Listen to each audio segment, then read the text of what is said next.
If someone took their cousin to court and demanded that their cousin give them their bone marrow in order to save their life, what do you think the court should say? I think that's going to depend on a variety of factors. It's the context of this cousin relationship parental in nature? Does the person given the bone marrow stand to give it without any serious bodily impairment or issues? Things like this. We'll have to take a wide variety of considerations into account.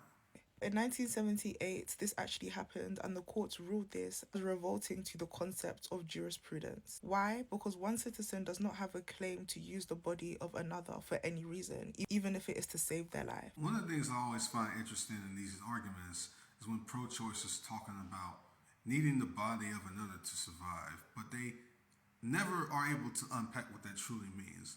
Are they talking about, in like the case of bone marrow in this context, like in this sort of biological use, or are they talking about use of the body in terms of like physical muscular activity, like me using my hands to feed a baby a bottle or something like that?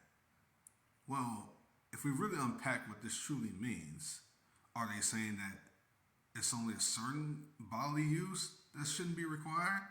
Any bodily use? They have to truly unpack what that means. Because if they're not truly able to unpack what that really means, then they very well may fall victim to cabin in the woods scenarios. Now, if we consider an unborn fetus as a citizen, the argument still applies here. An unborn fetus does not have a claim to using a mother's body to sustain its life. There is no other legal consideration demanding one person to utilize their own body as sustenance to someone else. But when it comes to policing what a woman can do or what she can't do with her body, the law is always going to paint the woman with a brush of bad morality. Morality is always used as a weapon formed against women, because in any other situation, no one is guilt tripped or legally coerced into doing anything when it comes to their own bodily autonomy. So even if we do accept that aborting an unborn fetus is morally wrong, the fetus's moral claim to life does not override the mother's claim to bodily autonomy. It's important to note that she didn't go into the distinction between ordinary care versus extraordinary care. So, ordinary care will be the type of care that doesn't require me to go beyond my normal biological and teleological function.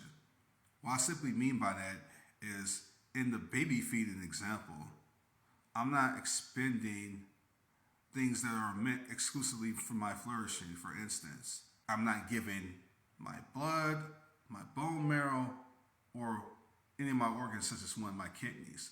Those things are meant for my flourishing. Now, that would go into extraordinary care if I were obligated to give those things, because they're exclusively meant for my flourishing and not for someone else's. Obviously, it'd be virtuous to give those things, but in most cases, I'm not obligated to give those things if for good reason, okay?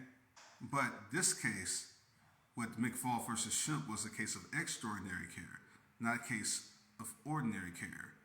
I believe that's the reason why they ruled the way they did. Imagine if the case was like a mother wanting to sue the government for not being forced to give her baby a bottle. I think it's very likely it wouldn't have went that way at all. I think her case would have been thrown out for good reason, because feeding the baby a bottle is ordinary care, not extraordinary care. Okay? Now, I want to note that I think the notion can be overridden in certain situations of this distinction between ordinary versus extraordinary care, like in the case of a parental context. I think if you're the parent of this child and this child needs your bone marrow or something like that, and it's not going to cause you any serious bodily impairment, I think you should be obligated to give this in this particular case, because your child needs you. We're not talking about someone you're not responsible for. We're talking about someone you are responsible for. In this particular case, Shimp was not responsible for Mr. McFall. He was a family member, but he was not responsible for him, okay? Even in an ordinary care situation, in many cases, Shimp wouldn't have been responsible for Mr. McFall. But I think when it comes to ordinary versus extraordinary care, that's not going to be the same thing when it's talking about the parental context for our children.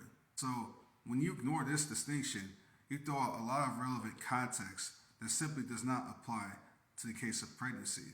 And like I was saying before, pro-choicers are often unable to rationally argue what sort of obligation they're talking about. Are they talking about just this direct biological functional use, like in the case of pregnancy? Are they talking about the muscular use? Okay, what are they talking about? I think regardless of whatever route they go, they're subject to dying on some very, very nasty, unethical hills.